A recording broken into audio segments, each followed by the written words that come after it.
मनापासून आभार व्यक्त करतो. त्यांनी आज आपल्याला त्यांच्या दर्शनाची संधी उपलब्ध करून दिली. एखाद्या गुरुचं दृष्टिक्षेप पडणं हे सुद्धा आपल्यासाठी सौभाग्याची गोष्ट असते. आणि आज जगद्गुरू आपल्या समोर आहेत, आपण त्यांचं दर्शन घेतो आहोत. याच्यासारखी पुण्याची गोष्ट कुठली असेल असं मला वाटत नाही आहे. कारण गुरु म्हणजे प्रत्यक्ष परमेश्वर आहे. वीरशैव संप्रदायामध्ये संभाजीनगर नगरीमध्ये साक्षात आपल्या हिंदू धर्माचे जगद्गुरू रामानंदाचार्य नरेंद्राचार्यजी यांचे शुभागमन झालेले आहे आणि त्या निमित्ताने मी जगद्गुरू श्रीचे स्वागत करतो. तसेच या निमित्ताने आयोजित आज आपली पत्रकार परिषदेला उपस्थित इलेक्ट्रॉनिक मीडिया बांधव तसेच प्रिंट मीडिया बांधव सर्व फोटोग्राफर गुरुबंधू आणि गुरुभगिनी यांचे देखील स्वागत करतो. शब्दसुमनांनी सर्वांचं स्वागत करतो आणि आजच्या या कार्यक्रमाला आपण आता जास्त वेळ न दवडता सुरुवात करू.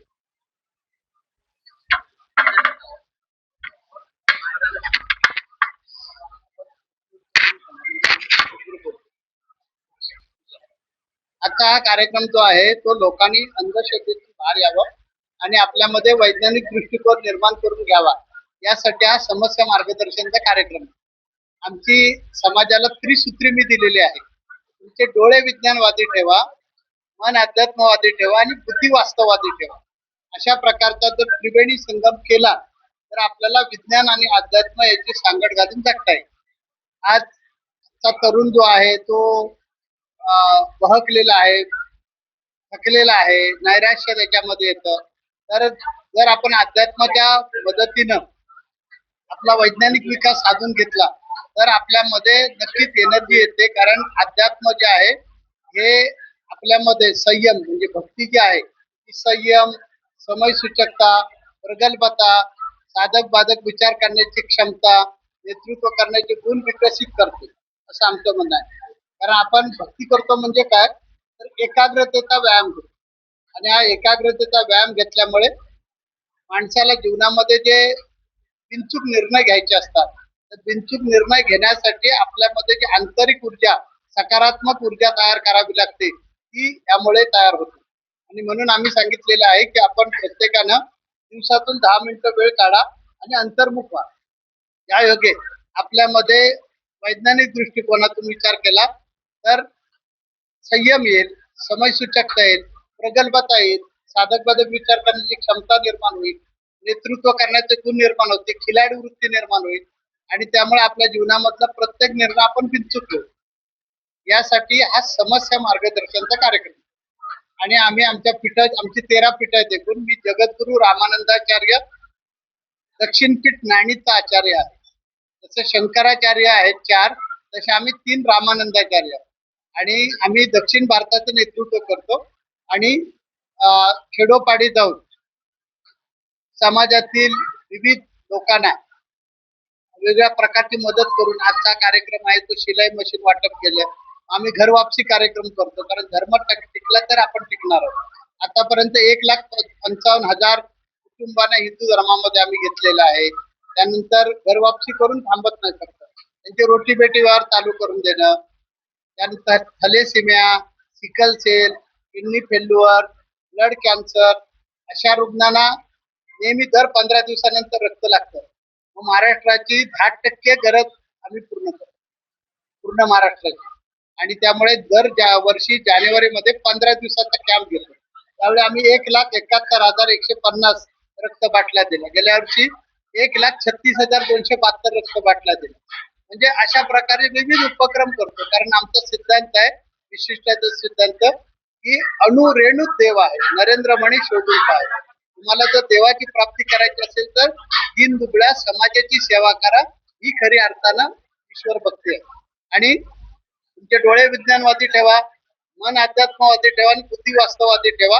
अशा त्रिसूत्रीने जगलात तर विज्ञान आणि अध्यात्माची सांगड घालून आपण जगू शकतो. आमचं सांगणं आहे की विज्ञानाने केली क्रांती परंतु अध्यात्माशिवाय नाही मनशांती.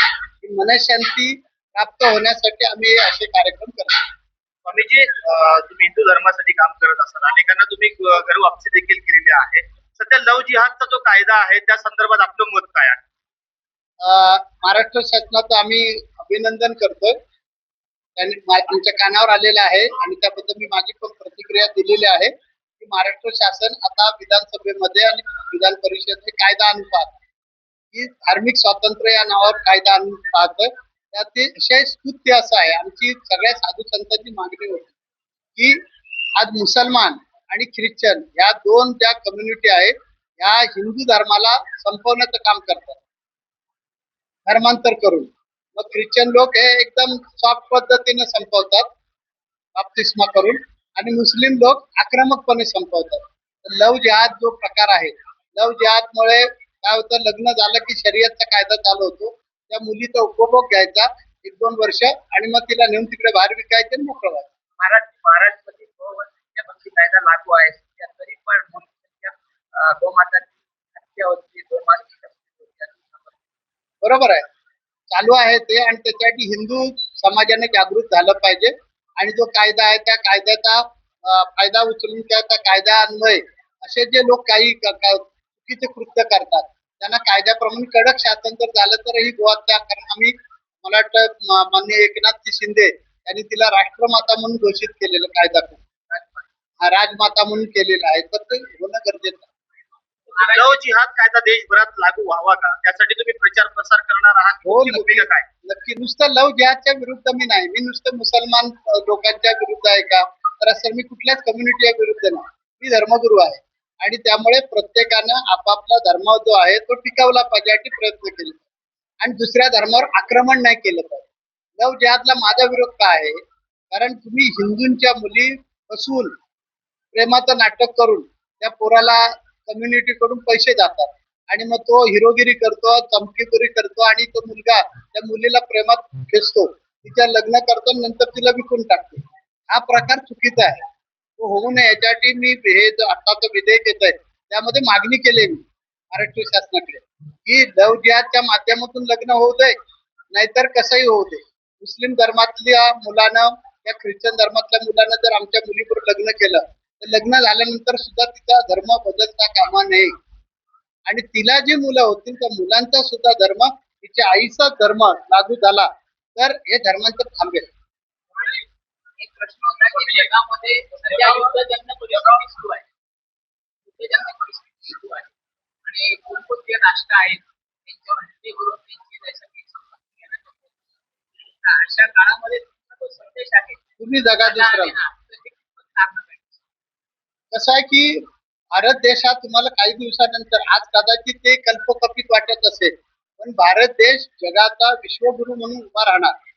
कारण इथली कुटुंब व्यवस्था, त्यानंतर वसुधैव कुटुंबकम अशा प्रकारचं जे भारताचं धोरण आहे किंवा वैदिक सनातन संस्कृतीचे संस्कार आहे हे समाजाला जगातल्या आकर्षित करणार 100%. कारण आज पाश्चिमात्य देशांची कुटुंब व्यवस्था पूर्णपणे कोलमडलेली आहे आणि त्यामुळे जे आम्ही एकटे असं जे आणि स्पर्धक तयार झाले त्यामुळे जगाची शांती बिघडली. त्यामुळे ज्यावेळी एखाद्या गोष्टीची एक सीमा होऊन जाते ना, त्या माणूस म्हणतो बास, अशी वेळ जवळ आलेली आहे आणि त्यावेळेला भारत देश विश्वगुरूच्या भूमिकेमध्ये 200% उभा राहील.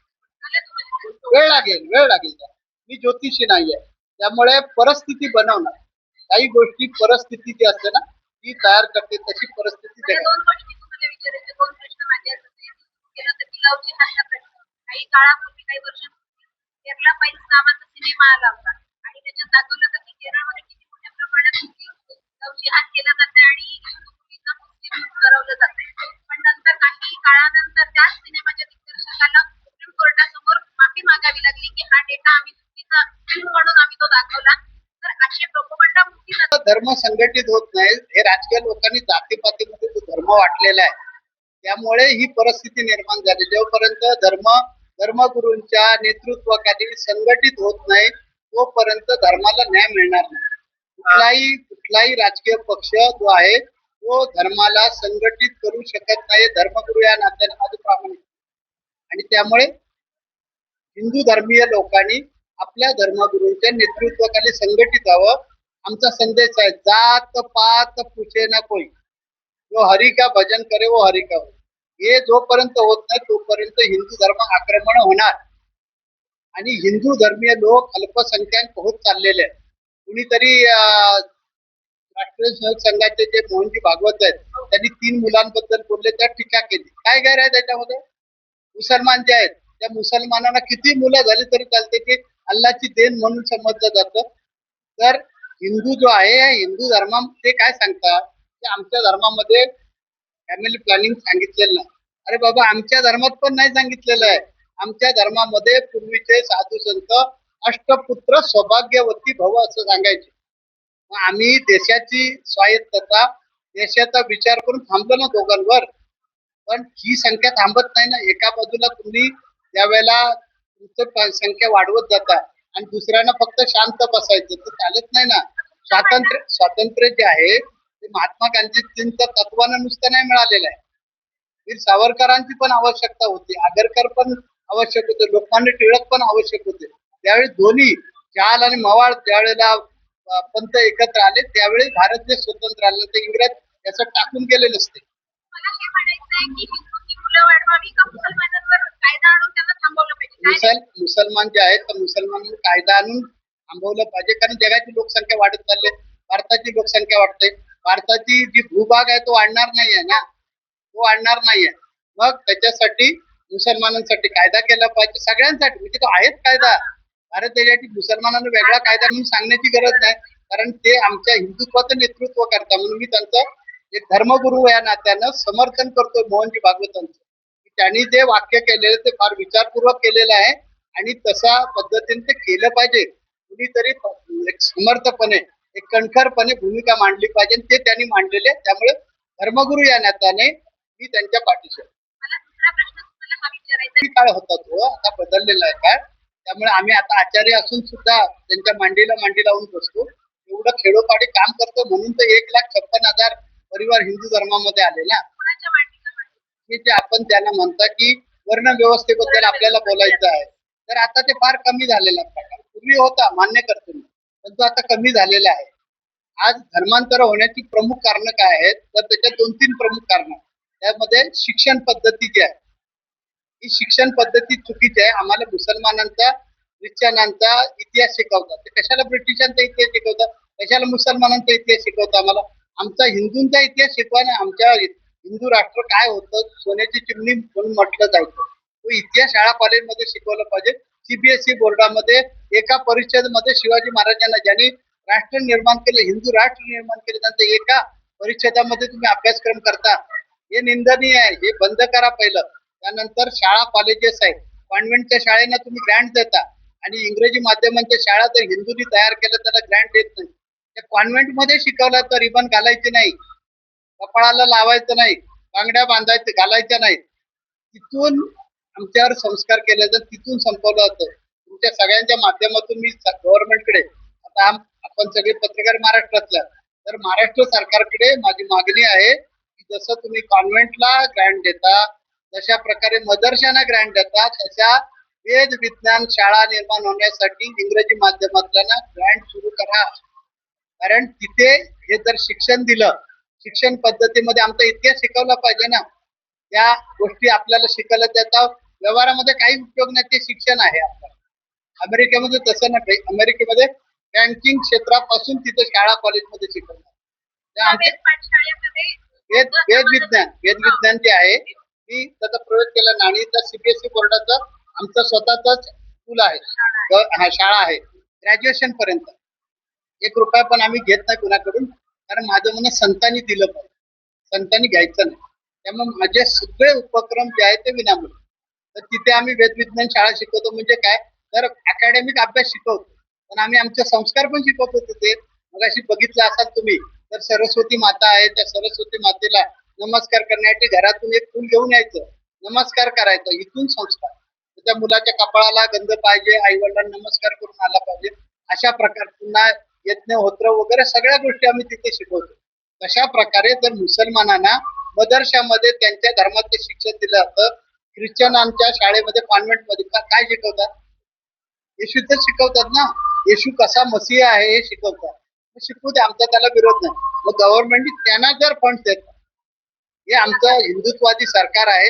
हिंदुत्वादी सरकार काय करताय, का नाही तुम्ही हिंदूंसाठी करत आहे? तुम्हाला फक्त वोट बँक पाहिजे असते, त्यावेळेला फक्त हिंदूंना कुरवळ. म्हणून मी सांगितलं हिंदूंनी संघटित झालं पाहिजे, म्हणजे हे राजकीय लोक बरोबर येतील. आणि ज्यावेळी राजकीय लोकांची इच्छाशक्ती, आता बघा महाराष्ट्रामध्ये देवेंद्र फडणवीस यांच्या नेतृत्वाखाली जे सरकार आहे त्यांच्या इच्छाशक्ती झाली की धार्मिक स्वातंत्र्य कायदा आला पाहिजे. हा अर्थात वोट बँकेचा परिणाम आहे. मागच्या विधानसभेच्या इलेक्शन मध्ये आम्ही साधू संतांनी, मी पण केलेलं आहे त्याच्यामध्ये, विधानसभेच्या इलेक्शन मध्ये आम्ही जे आमच्या वोट बँकेचा आवाज दाखवला ना, त्यावेळी सरकार हे काम करतं. आणि त्यामुळे सरकारने आम्हाला कॉन्व्हेंट सारखं अनुदान द्यावं, आमच्या समाजातले लोक पुढे येतील आणि ते इंग्रजी माध्यमाचं शिक्षण चालू करतील आणि वेगवेगळ्या शाळेच्या जो टायमिंग असेल त्या वेळापत्रकामध्ये अकॅडमिक शिकू आम्ही. आणि बाकीची आमची संस्कृती, आमचे जे संस्कार आहेत हे मूल्यवर्धित संस्कार आहेत, हे आवश्यक आहे. ते झाले तर माऊलीतल्या वेद विज्ञान शाळेसंदर्भात मीडियम ना इंग्रज त्या काम मागतो.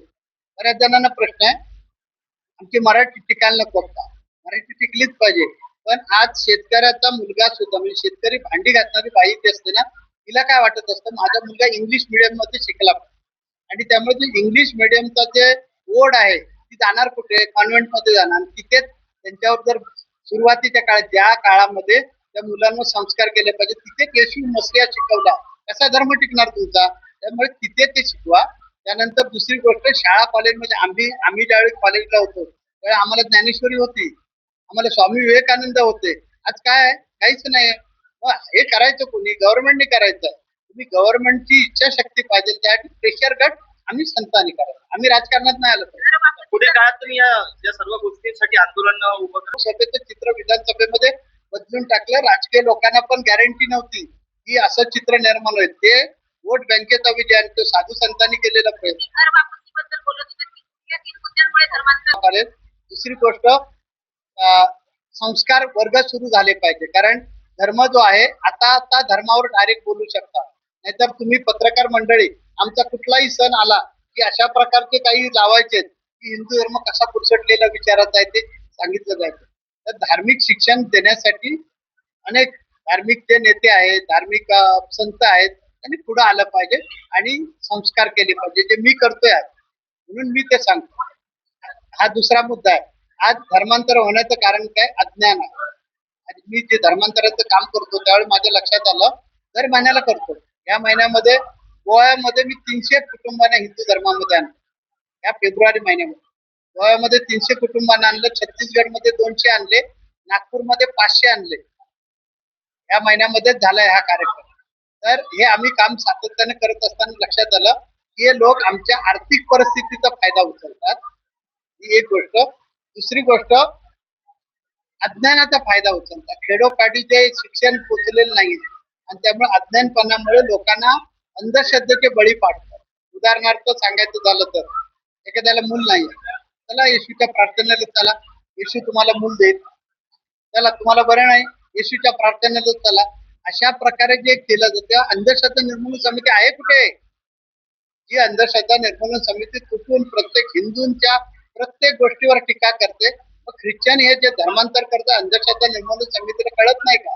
का अंधश्रद्धा निर्मूलन समिती या ख्रिश्चन मिशनरीला विकले गेले, त्यांच्या पैशावर अंधश्रद्धा निर्मूलन समिती चालते का? हा माझा सवाल आहे. जसं तुम्ही सांगताय की ख्रिश्चन आस्था निर्माण करावी लागते समाजाला.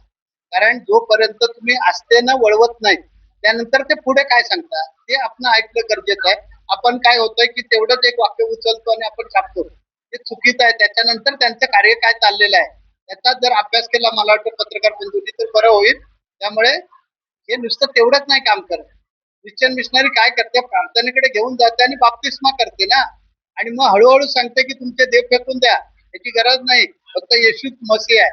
त्यांच्या प्रार्थनेला विरोध नाही माझा, पण त्याच्यानंतर जो प्रकार मिशनरी करते, कारण त्यांनी पगड्याचं सोंग घेतलंय. पगडा तासन तास उभा राहतो एखाद्या साधू सारखा, कारण त्याचं एक टार्गेट असतं, मला माझं जे ट्रीटमेंट करायचं आहे ते उचलून घेतलं की निघालो, माझा मिळाला की मी निघालो. तसं त्याला माझा विरोध. माझं ख्रिश्चन लोकांना, मुसलमान लोकांना बिलकुल विरोध नाही. मुसलमान माझे काही शिष्यगण आहेत, गनी अहमद सय्यद म्हणून जो माझा एक भक्तगण, गनी अहमद सय्यद म्हणून त्याचं नाव, त्या मी मुसलमानांच्या ख्रिश्चनांच्या विरुद्ध नाही, प्रवृत्तीच्या विरुद्ध. आणि धर्मगुरू म्हणून गेले आपल्या माध्यमातून पण करतो, गव्हर्नमेंटकडे पण कळवलेलं आहे की लव जिहादच्या नावाखाली लग्न झालं तरी त्या मुलीचा धर्म बदलता कामा नये. त्या मुलीला होणारी जी मुलं आहेत ती सुद्धा आईच्या धर्माची असली पाहिजे, ती मागणी आहे ना. लव जिहादचा खरा जो उद्देश आहे ना तो फेल होणार. होता ना त्यावेळी रावण होता, कृष्ण होता त्यावेळी कंस होता. तर ह्या ज्या प्रवृत्ती आहेत समाजामध्ये वाढलेल्या, की मी मोठा हेच स्पर्धा आहे. जर युद्धाचं मूळ जर काढलं, निचोड म्हणतो ज्याला आपण, ते काढलं तर काय नाही, अमेरिकेला मोठा हे दाखवायचंय. त्यांनी काय केलं की आपण जिथे तिथे दादागिरी केला. तर युक्रेन युद्ध कोणी खेळलं? अमेरिकेने खेळलं. आणि रशियाला नामोहरण करण्याचा प्रयत्न झाला. आता रशियाच्या समोर युक्रेन टिकलं पण नसतं. 3-4 वर्ष युद्ध चालू. आता रशिया काय म्हणाले, तुम्ही जर असे असाल तर आम्ही दाखवतो. इराणमध्ये खरंच कॅपॅसिटी आहे का? नाही आहे. इराण आज अमेरिकेला टार्गेट करतं रशियाच्या जीवावर. त्यांचे सॅटेलाइट वापरले जात आहेत, त्यांच्याकडून फंड्स मिळत आहेत, त्यांच्याकडून युद्ध सामुग्री मिळत आहे. तेव्हा मी तू पणाचं ते चालू आहे. त्यामुळे जग विनाशाकडे चाललंय आणि म्हणजे अटळ आहे, हे घडणारच आहे. दंड आहे, हा ध्वज नाही. आम्हाला कोर्टासारखा अधिकार आहे. आम्ही आमच्या धर्मातल्या व्यक्तीला दंडित करू शकतो, काढून टाकू शकतो, धर्मामध्ये घेऊ शकतो.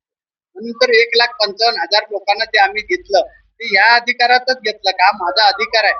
धर्मामध्ये काही रूढी परंपरा प्रथा ज्या जुन्या झालेल्या असतात, त्या कालवश झालेल्या असतात, त्या काढून टाकण्याचा आम्हाला अधिकार आहे. म्हणून याला दंड म्हणतात. जसं कोर्ट, न्यायपालिका, जिथे दंड असतो तिथे कायदा होतो. मागच्या 5 वर्ष काढून टाकलेल्या प्रथा कोणत्या करते? आम्ही अंधश्रद्धा ज्या आहेत त्या गेल्या पाहिजेत. म्हणजे वेगवेगळ्या रूढी परंपरा कालबाह्य होतात ना, त्या कालबाह्य झालेल्या रूढी परंपरा काढून टाका. देव जो आहे तो नुसता दगडातच बघू नका. देव चराचरात आहे, अणुरेणूत देव आहे, नरेंद्र म्हणे शोधून पहा. हा माझा सिद्धांत आहे. आमचा विशिष्टाद्वैत सिद्धांत जो आहे, हा विशिष्टाद्वैत सिद्धांत खऱ्या अर्थाने रामानुजाचार्याने आणला. तो वेदांत काळातला आहे सिद्धांत, की सगळ्या प्राणी मात्रांमध्ये एकच तत्व आहे. त्यामुळे सर्वांची जी शरीर आहेत ती परमेश्वराचं शरीर मानलं जातं. मग पुढे आले रामानंदाचार्य 1300 सन. तर रामानंदाचार्यांनी सांगितलं की त्याची जर प्राप्ती व्हायला पाहिजे असेल, भगवंताची प्राप्ती व्हायला पाहिजे असेल, तर भक्तीच्या माध्यमातून त्याला शरण जा. म्हणून त्यांनी भक्ती आंदोलन सुरू केलं आणि म्हणून आज समाजामध्ये शांतता आहे, समाजामध्ये एकोपा आहे.